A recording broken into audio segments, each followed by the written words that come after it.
Let me start off by saying, by the way, because I realize I've never talked about this, and it's just a side note, but something I really love about this show is the opening. And I know it's like, why this episode talk about it? There's no reason. But I just really want to point out one of the things I really adore about this show. I mean, the opening's good, it sets up everything really nice, but the one element that I love, and I swear to God, Rob was telling me this too, we both laugh our asses off whenever you see Aang get that little wind ball, he rides around going, ha ha ha ha, he smacks into that statue. Something about the way that is animated and the sound effect, it is perfect to have in that opening, and I'm glad that was a permanent part of the opening. And it always makes us laugh our asses off. So just, I know it's a weird side note to talk about, but I mean, just kudos to a really good opening, a really funny bit, because that shows very early on that the show will take itself very seriously and it has a lot of weight, but it's got its really good funny moments too, because that was I can watch that a million times. I'm wondering if there's like a 10-hour loop of Aang hitting against the statue there. I wonder if somebody's made that, but if not, somebody make it. So, now I'm gonna get like 20 people sending me links to that. Well, regardless. Okay, so we got the swamp is this episode, and I have to be honest, this is the first time I've seen an Avatar episode where I didn't know what to think of it. Partly because you don't know if this stuff is going to come back or if this is self-contained. If it's self-contained, it's a bit of a mess. A lot of the stuff doesn't quite go anywhere. It's like, oh, here's a bit of philosophy, here's a bit of action, here's a bit of new characters. The blue spirit comes back for a bit. Next episode. So if this stuff is gonna come back, it'll be interesting because I like to see it explored. If not, like I said, we got a little bit of philosophy, a little bit of action, some characters, but I don't know if it really quite came together per se, because there's some heavy dramatic moments in this too, with seeing like Sokka seeing his lost love, and you got Katara seeing her dead mother, and the question of who is the two people, well, one, I think one's a person, one's an animal, that Aang saw, so if, you know, or will see, so it seems like they're building a lot of this stuff up for later, but it's a big tease if that's the case, which isn't bad, you know, because it does ask what is going on here, and that's fun for the audience to ask there. We get a little bit more of Zuko and his uncle, begging mostly, which I like seeing, in the sense that I like seeing Zuko really have to, like, the kid hasn't suffered enough, but I like him going from this incredible position of power down to pretty much the lowest of the low, in a sense. I mean, down to even stealing people that helped them, like stealing essentially their horse.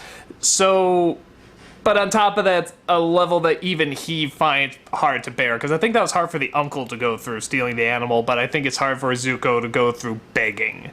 It seems like that's really something that would affect him and he would despise, and he does. There's a scene where a guy says he'll give a gold coin if the uncle dances and sings, and the uncle does it, not really thinking that much of it, maybe even a little too optimistic, honestly, or a little too happy, because literally the guy is hitting his feet and the uncle is trying to dance, and he gives him the gold coin and the uncle says, "What a nice man."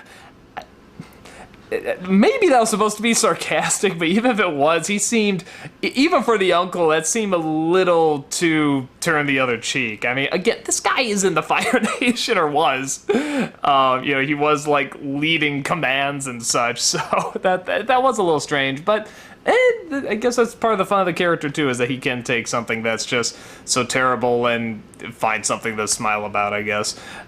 So, yeah, there's elements. I like the fact that the swamp was all one big tree. I thought that was really cool. That was a great idea. I like, we sort of get this world's interpretation of rednecks. It seems like it's what they're doing. They're trying to find these instruments that sound close to a banjo and try to have fun with it. I like the fact that if you weren't, you had to sort of wait for how they speak and what they say in order to figure out what they're satirizing. I kind of like you wouldn't exactly get it right away from their clothing. You wouldn't necessarily, because they have like these leaf hats and not much else.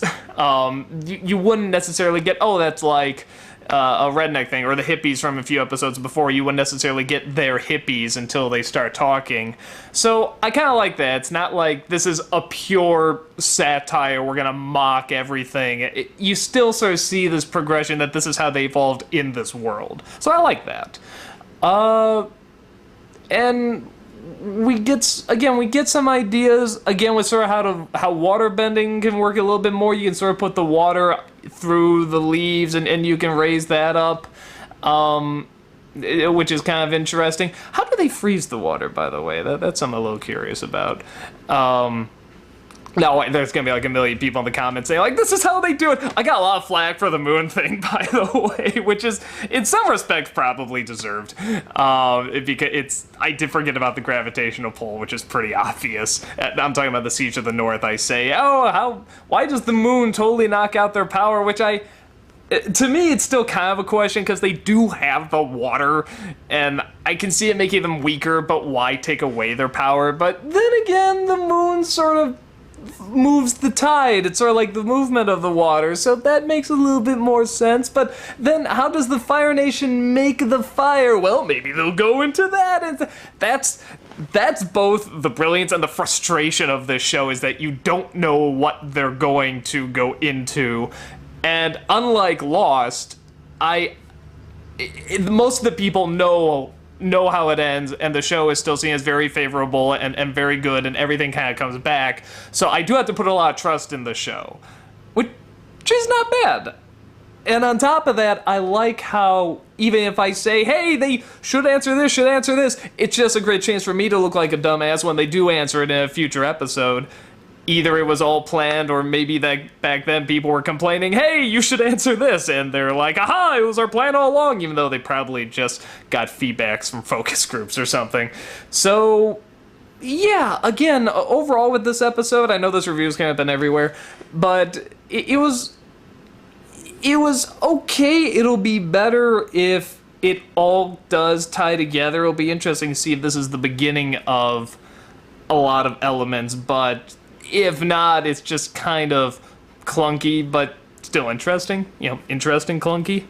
So, yeah, like I said, it's hard to know what to say about it because I don't know where it's going to go. And this show has a habit of sometimes tying it all back together, and other times just, yeah, that sort of went and did that. So that's about it, and I shall see you guys at the next episode. Take care.